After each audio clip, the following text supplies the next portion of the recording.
aromatherapy is, as the name implies, therapy using aromatic plants. I look at aromatherapy very much like herbalism with blinders on.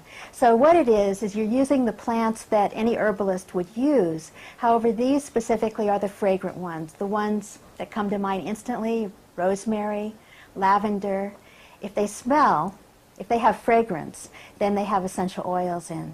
Typically, those essential oils are extracted through steam distillation or several other methods, and then used by adding them back into maybe a base oil or something else to dilute them, or just purely for their fragrance. You can also use aromatherapy by using the whole plant. And in that case, you know, anybody who's ever made chamomile tea or peppermint tea has actually experienced aromatherapy, because when they take that tea and they smell it, then the influence of those plants are coming. Chamomile is very relaxing, peppermint very stimulating.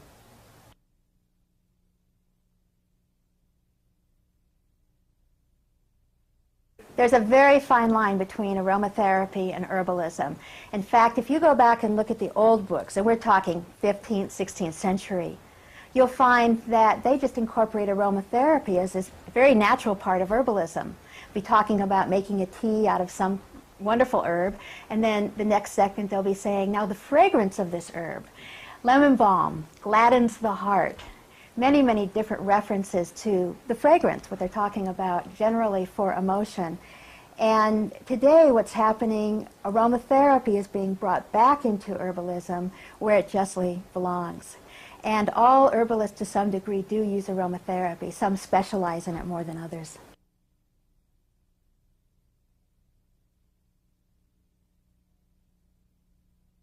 Ancient origins go back, way back. So you'll have the Babylonians and ancient Egyptians, but probably much, much farther back. Ancient people took gums from trees, they took fragrant plants, they burned them, they probably used them in cosmetics. We know they used them as food preservatives. They had spiritual applications to them, probably from the beginning of time. And then as time progressed, you find them being used in more sophistication.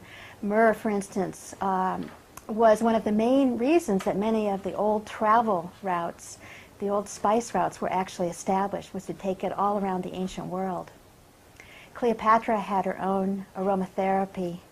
Well, it actually was a cosmetic. Cleopatra had her own cosmetic factory, which was a place that they think, the archaeologists have found that there were gardens surrounding the whole thing, and that people would come into the factory, they would lay down, they would have relaxation, aromatherapy around them, then they would be given a very custom-made type of cosmetic according to their condition.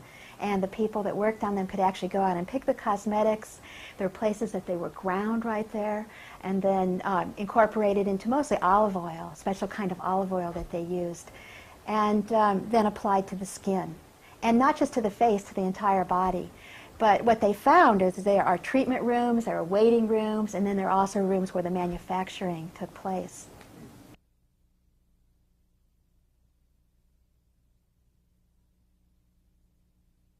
In the last 100 years, you find that, especially coming out of France, there's been a lot of interest in aromatherapy, and although a lot of herbalists like myself were working with aromatherapy, we really didn't have that word coined until probably the last decade.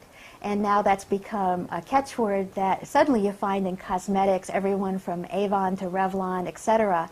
What's very popular are even shampoos that you can start your day with, so that you can use the shampoos to perk you up, or you can use the shampoo in the evening to settle your nerves and put you to sleep. And that probably is the wave of the future. What will be happening is that you'll select maybe a facial cream, you'll select your shampoo, you'll select even your lotion, your hand lotion, according to what mood you want to put yourself into.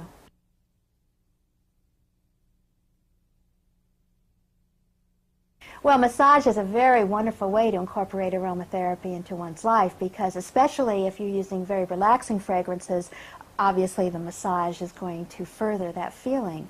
Like taking a bath with aromatherapy would be another example. You add just a few drops to your bath water of a calming fragrance such as lavender or rose geranium or chamomile, and then that fragrance will fill the whole room as you bathe.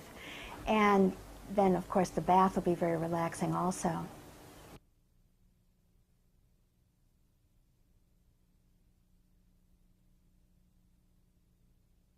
Interesting thing that's happening in aromatherapy in the modern world now is that there's lots of studies being done on it, primarily coming out of the United States, secondarily out of Japan. It's interesting because in the herbal world, if I want to look and find where studies are coming from, many more would be from Germany, China, but not so with aromatherapy. The American scientists are studying it on many levels. One level is that they're working on fragrances they can put in department stores, actually happening now, that make people probably just feel better about themselves, so a rather American concept to make people buy. The other aspect of it is a very non-intrusive way that people can work with aromatherapy for serious disorders, even things like memory loss, Alzheimer's, something that would be very non-invasive, a simple smell that will go into the people's brain and probably not correct the problem so much after it's happened, but try to really prevent it from happening in the first place. Ancient work was done with that. Rosemary, in fact, Shakespeare said, "There's rosemary, that's for remembrance." It was taken for granted that rosemary would help people to retain their memory. Now, Japanese studies are showing us that indeed rosemary seems to have some kind of plug into the brain that helps people remember things. So I keep a small amount of rosemary always by my computer. I can sniff it if a thought sometimes escapes me. The other thing that's happening with the research that I find very fascinating is that they have found, of course, with the advancement of science, a lot of things that historically have been used, say, for a stimulant, like peppermint, eucalyptus, when they actually find the brain waves of a person are stimulated by these essential oils, they're now realizing that the folklore can be validated. And also, you have chamomile or lavender. They will relax the brain waves. The stimulation of brain waves is very similar to coffee, but without the impact on the adrenals. So perhaps what we have is a very safe way of stimulation. Keep yourself awake at night if you're trying to study.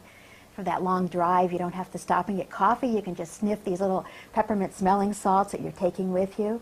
And then if you want to relax, instead of taking those tranquilizers at night, you just have to have a little lavender pillow to sniff and it'll put you right out.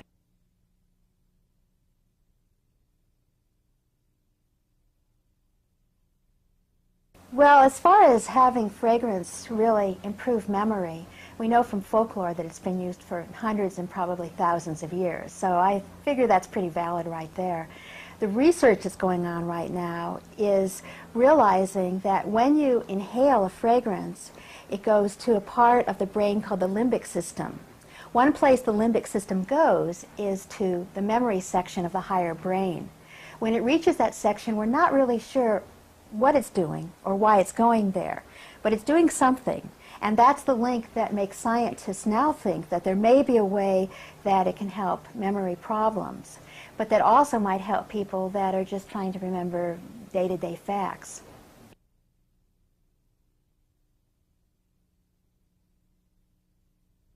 In modern medicine, they're finding out that aromatherapy can really have many applications, and it's starting to creep in rather slowly, especially through the nurses. There's very many studies that are being done. A lot of them are reported in the journals such as Nursing Standards and several of those, and particularly with the use of lavender. Lavender's relaxing effects has been found to help women after childbirth so that they can go home sooner, they recover emotionally and physically faster. It's helped people that have had heart surgery recover faster also. Even in a couple studies, it's helped people so that they've been able to not use the amount of tranquilizers. In some cases, it's used in conjunction with tranquilizers to lower the dose. In other cases, it's used by totally eliminating the sedatives and tranquilizers that they're taking in the hospital. Older patients, elderly people that have been using drugs for a long time, they're starting to shift them to aromatherapy. There's been an experimental clinic in Azerbaijan, of all places, where they have an outpatient clinic. Elderly people go there, and they are prescribed aromatherapy. Rose geranium, which is a popular fragrance used in this country in aromatherapy, usually as geranium, is one of the most popular ones used. But instead of using the small vial that typically you'd find aromatherapists using, what they do is they have the plants growing there in a special atrium. The people go and sit around the plant and they sniff the leaves. They get to chat. They're prescribed, 10 minutes a day, maybe twice a day for a couple weeks. And it's used to lower and or to increase blood pressure just by sniffing it, depending on what the people need. And also for general psychosis, which is a term I love. So I have an idea that one thing that people could do is they probably could have a rose geranium plant in their home and then just sniff it as they need it, just to boost up general psychosis.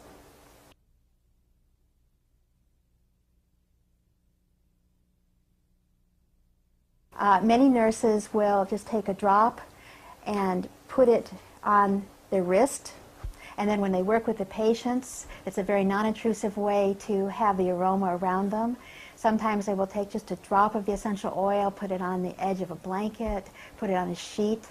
It's an old technique that my grandmother used to use, where she would take lavender, other fragrant plants, and put it in with the linens to make them very fragrant. So the relaxing fragrance would help you go to sleep at night. And other ways that it's used, a drop on a light bulb. Now you can buy those light bulb rings that you can put on top of the light bulb, put a couple drops in that, and then when you turn the light on, of course, it makes the whole room fragrance. An old trick that's used by realtors a lot. And then you could take a diffuser. A diffuser is an excellent way. This is something that you would buy. They cost around $100. If you want to go the less expensive route, you can just put a pan on top of the stove that has water in it. A couple drops of essential oil in that, turn on the stove, and the whole room will fill up with a wonderful fragrance. If you have a potpourri cooker, I suggest not using the potpourri that has synthetic oil in it. Throw that part out. But fill the potpourri cooker with a little bit of water, and then again, a couple drops of essential oil. Turn on, whether it's a candle or electric cooker or whatever, turn that on, and then again the room will just fill up with the fragrance.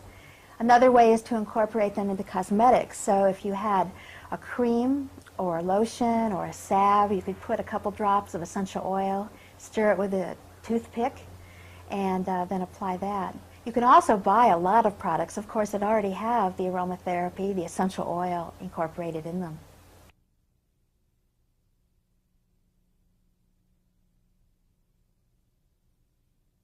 If you're buying any skincare products or massage oils, the best thing is to try to get the most natural ingredients, and that's easy. Look at the label. If you can't pronounce it, then maybe you shouldn't buy the product.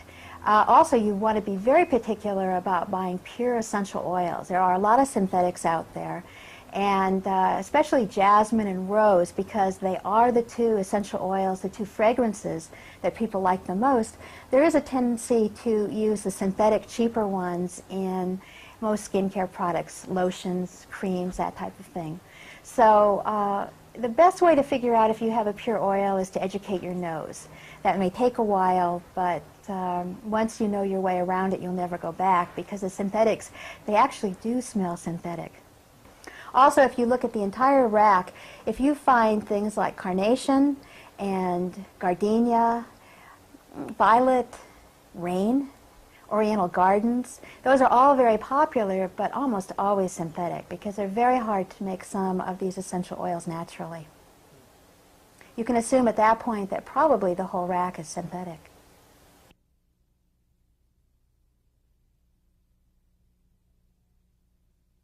Synthetic oils are made out of petrochemicals generally. They're mixed up in the lab. Some of them do use a natural oil as a starting point.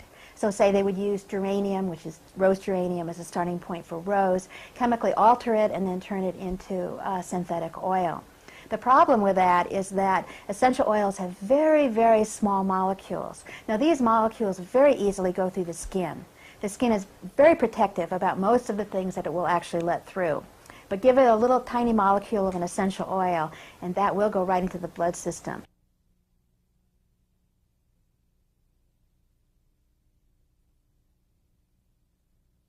A lot of people get confused with an essential oil and a carrier oil.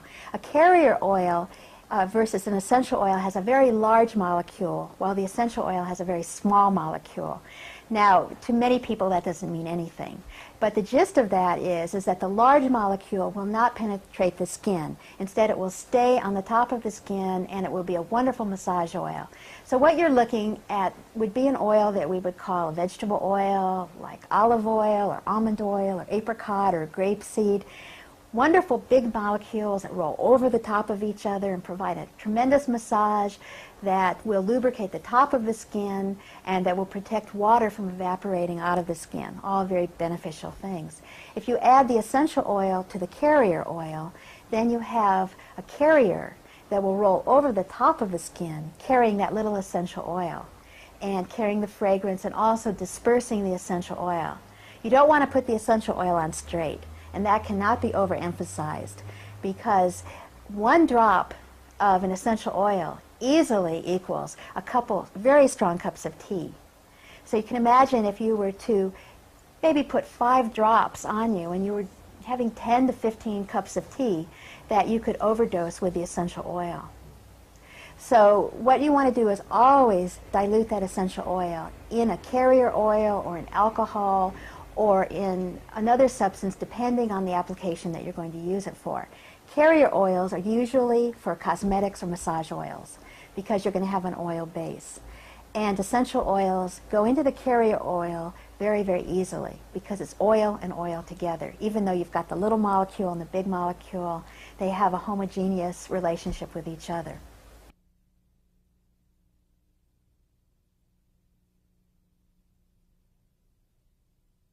It really will vary with the essential oil how strong it's going to be.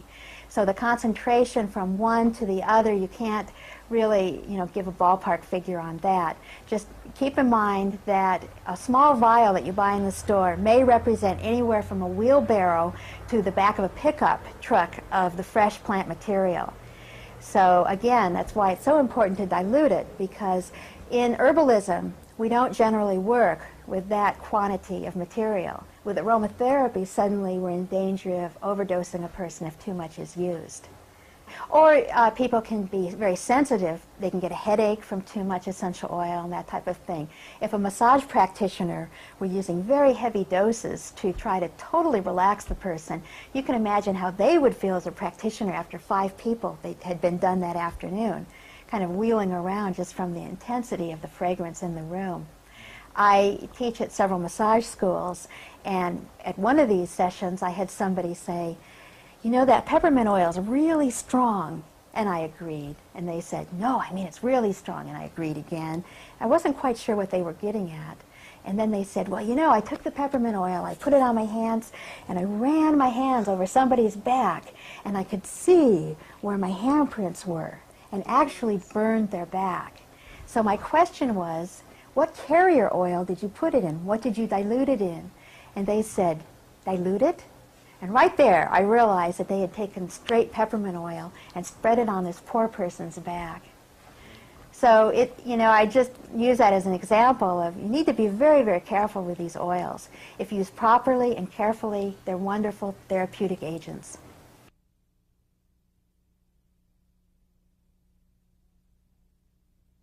Inhaling the oils, of course, now that's a lot safer than working on the skin. Even inhaling it, you need to be careful about the quantity. As I was just talking about with the massage, you don't want that to overcome the person. Very, very subtle fragrance is ideal. And that means that generally you don't use very much. You'd use a couple drops in a diffuser, you'd use a couple drops in a pan that was boiling on the stove to fill the room. You'd only put a couple drops on the light bulb before you turned it on.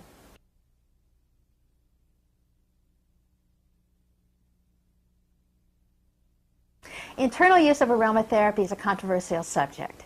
The reason is because you're not going to want to take more than half of a drop at a time, and that's a little hard to do. In the book that Mindy and I wrote, The Aromatherapy, The Complete Guide to the Healing Art, we do talk about using it in cooking. And when you read through the recipes, you realize how dilute the essential oils really are. Mostly we're using waters that have such a small amount of the essential oil that they can be used very, very carefully.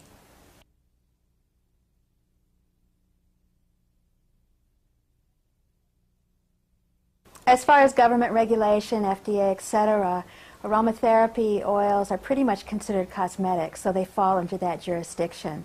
And that means that there's a lot of freedom right now. Cosmetics aren't really considered to be therapeutic, however, so in the future, whatever that brings might be interesting. As far as their emotional effects, there's not really a lot of understanding about how government can regulate something that's going to make you feel relaxed or energized or things like that. So right now there really isn't a lot of concern about that.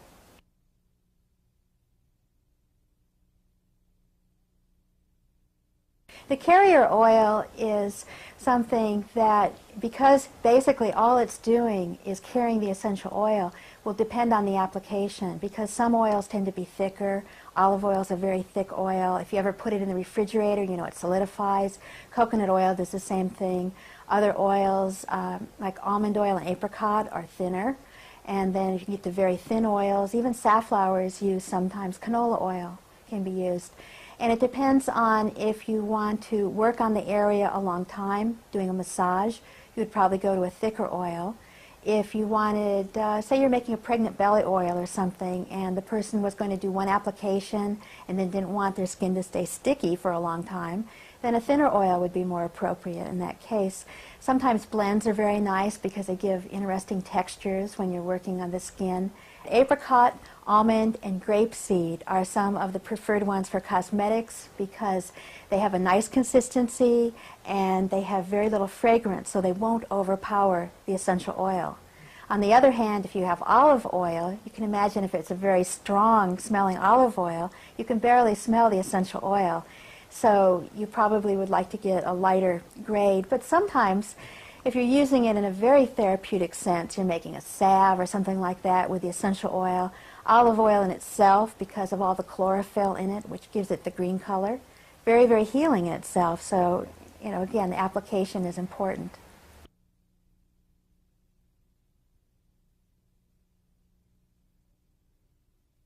There would be certain situations where you might want to use a cream instead of a salve, even on something like psoriasis. Say the skin is very dry. The advantage of a cream, unlike a salve, is that water is incorporated into it, so it would help very dry skin. The water will penetrate the layers of the skin and add moisture to it. It would also be good in a case if you had dry skin or you wanted a wrinkle cream, you'd go to the cream instead of a salve. So again, the application, the use, would determine which one you're going to use. A lotion, on the other hand, is thinner. That would be very good for an all-body treatment or just for hands.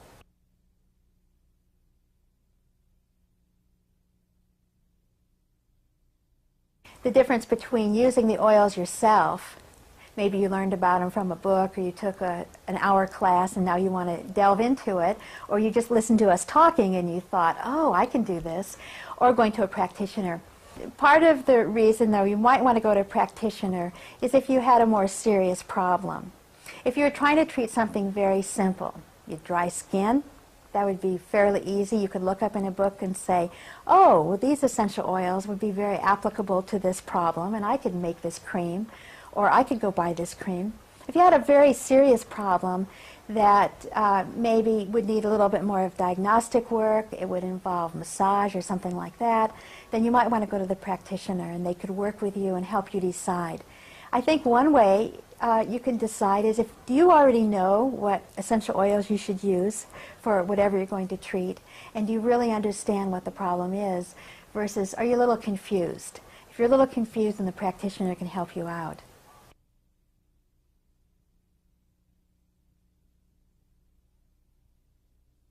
A lot of the fun in using aromatherapy, and a lot of the fun in using herbs themselves, is trying to decide what that individual best needs.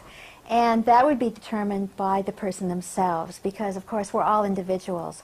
Holistic healing in general, and of course herbalism, aromatherapy, really are holistic healing arts, look at the individual as a whole. So we consider that person's physical body, we consider their emotional state, we even consider their spiritual nature and how they want to develop any of those arenas.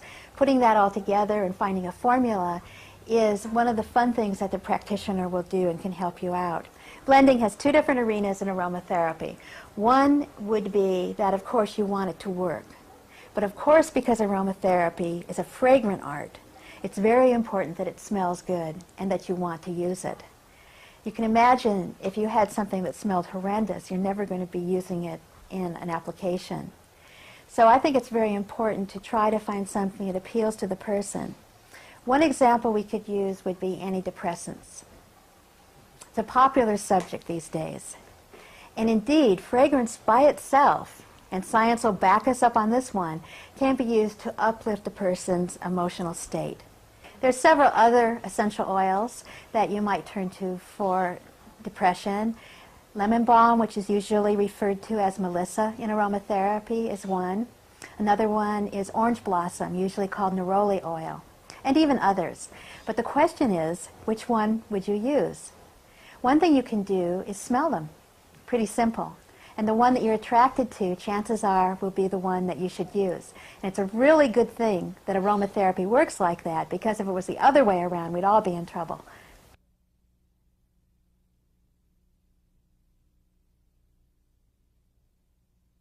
With the interest that medical science is beginning to take in aromatherapy, in the future we'll probably know more about interactions that aromatherapy has with drugs.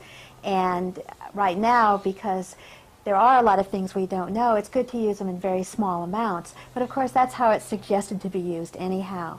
No one's going to get into trouble sniffing a little lavender if they happen to also be on an antidepressant at the same time.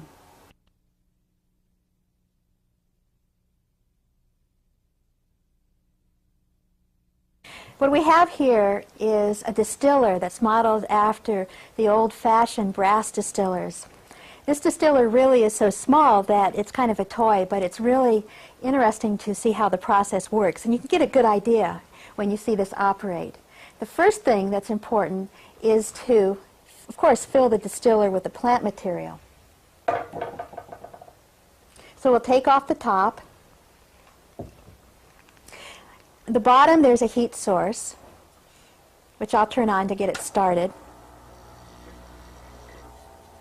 And over here we have a cooling unit, which is beginning to fill up. I'll explain this in a minute. The heat source causes water, which is in the bottom of this container, to turn to steam. Inside here there's a little bucket that has a screen top on it, and it's in this bucket that the plant material will go.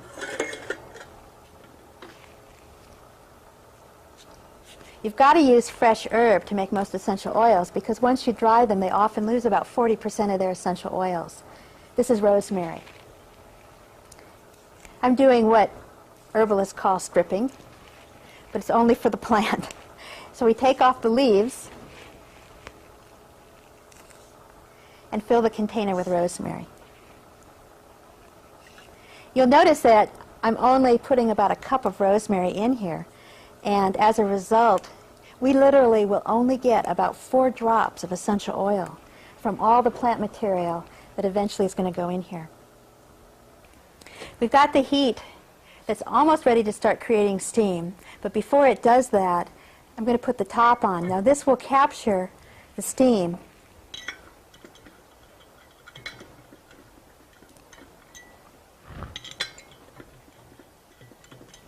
What we have here is the lid, which I've just fastened on, which is keeping the steam enclosed in here. The steam will rise up and then go down into the condensation tube.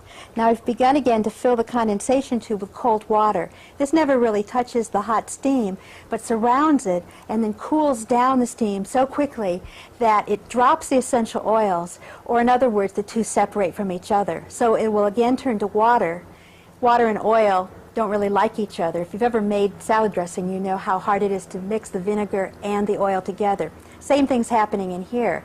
Once the steam becomes water again, the essential oil will separate, and then we'll be able to capture that by itself.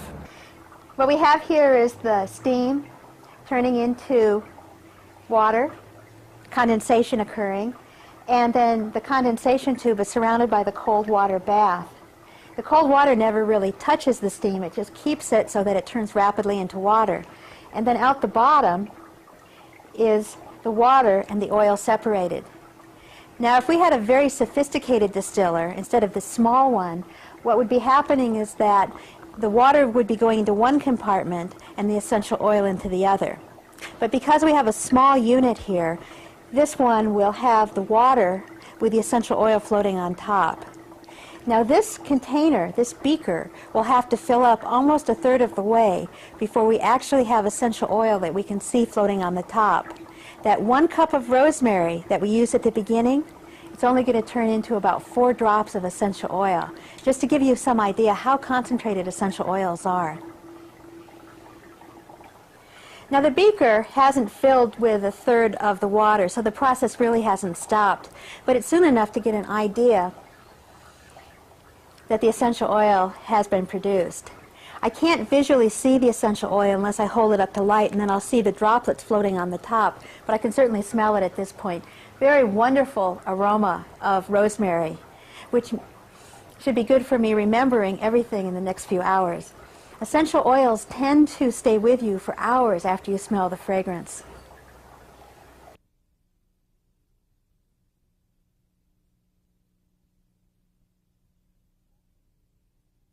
I hope that the future of aromatherapy and herbalism, which I have to mention because I do work with both of them, will be probably complementary with medical science. In fact, complementary medicine is a term that holistic healing is referred to now more than alternative.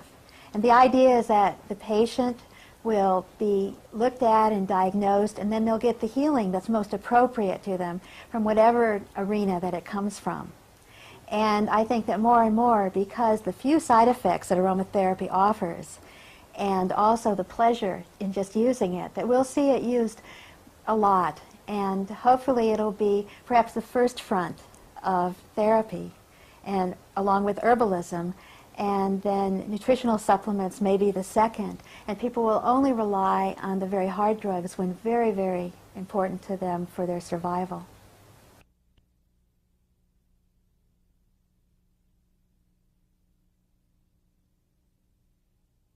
It's interesting to me now that lavender is being used during pregnancy and also to help women avoid postpartum depression because of the historical use.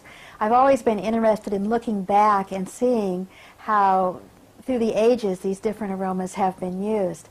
Lavender was actually very, very popular during pregnancy. It was always incorporated as a poultice. So they would take the flowers of lavender, chop them up, and heat them slightly, wrap them in several layers of cheesecloth, and apply it on the lower back of the woman during labor.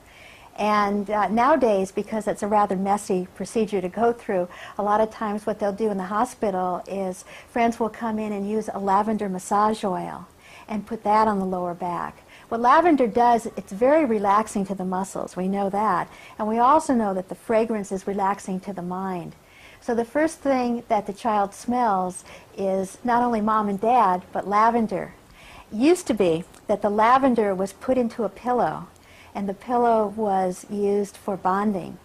When the parents would leave the child, they would also leave the lavender pillow. And I think if we still had those lavender pillows today, that there would be a lot less books on dysfunctional families, because we'd be able to sniff that reminder. In fact, that song, Lavender Blue Dilly Dilly, comes from the fact that the lavender pillows had not only lavender in them, but dill seed, which was considered very, very relaxing, just the scent of dill to children and to babies. Which was a place that they think, the archaeologists have found that there were gardens surrounding the whole thing, and that people would come into the factory, they would lay down, they would have relaxation, aromatherapy around them, then they would be given a very custom-made type of cosmetic according to their condition. And the people that worked on them could actually go out and pick the cosmetics. There were places that they were ground right there and then incorporated into mostly olive oil, a special kind of olive oil that they used, and then applied to the skin. And not just to the face, to the entire body. But what they found is there are treatment rooms, there are waiting rooms, and then there are also rooms where the ancient Egyptians, but probably much, much farther back, ancient people took gums from trees, they took fragrant plants, they burned them, they probably used them in cosmetics. We know they used them as food preservatives. They had spiritual applications to them, probably from the beginning of time. And then as time progressed, you find them being used in more sophistication.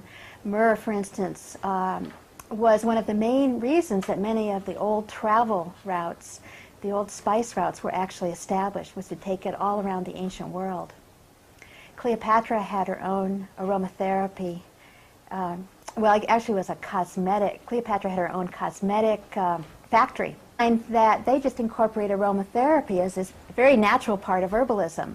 Be talking about making a tea out of some wonderful herb, and then the next second they'll be saying, now the fragrance of this herb. Lemon balm gladdens the heart.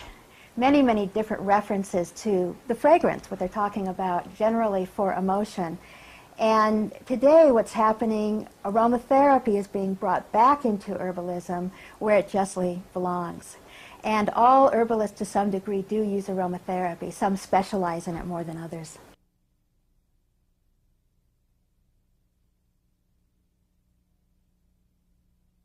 Ancient origins go back, way back. So you'll have the Babylonians and ancient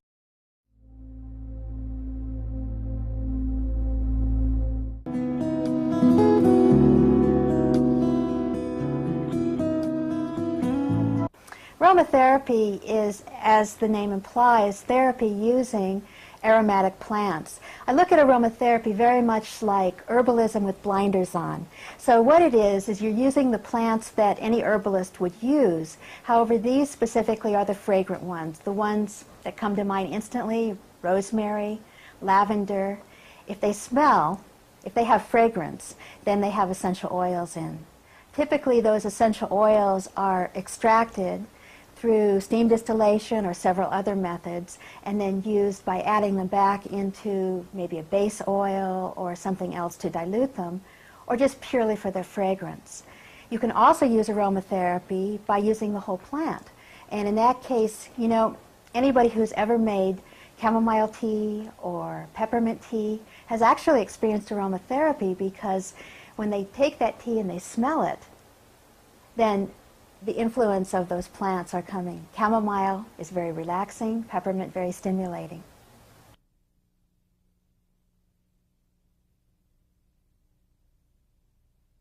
There's a very fine line between aromatherapy and herbalism. In fact, if you go back and look at the old books, and we're talking 15th, 16th century, you'll find